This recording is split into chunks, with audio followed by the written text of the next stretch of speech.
कपलतच नव्हता. म्हणजे इतकं करून दिल्यानंतर जेव्हा ते दुसरे आरोपी वगैरे थोडंसं पोलिसी खात्यात दाखवला तेव्हा तो ओपनच होणार.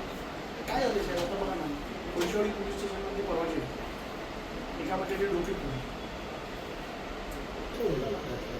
मला माझे वडील एकदा सांगितलं, वायसी पवार म्हणून आपल्याकडे एक सिनियर ऑफिसर एसीपी होते, पण त्यांनी मुलं असायची.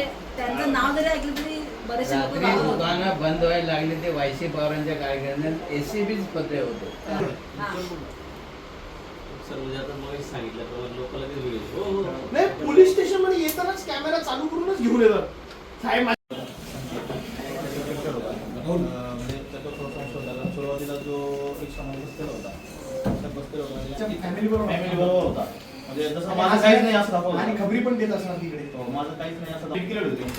म्हणजे आपण तांत्रिक स्टेशनवर तपास करून जरा हे केलं, त्याच्यातून ती माहिती मिळाली.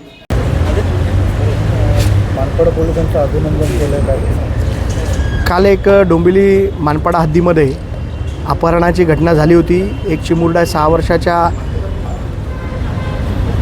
किडनॅपिंग झाली होती आणि त्या किडनॅपिंगमध्ये पोलिसांनी 3 तासात त्या आरोपींना पकडून त्या बाळाला सुखरूप त्यांच्या आईवडिलांना सुपूर्द केलेलं आहे.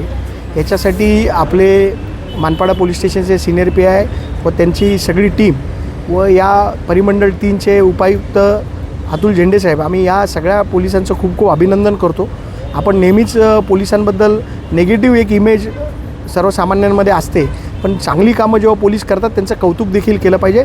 त्याच्यासाठी आज आम्ही मानपाडा पोलीस स्टेशनमध्ये येऊन शिवसेनेचे सर्व पदाधिकारी आज आम्ही मानपाडा पोलिसांचं कौतुक केलेलं आहे.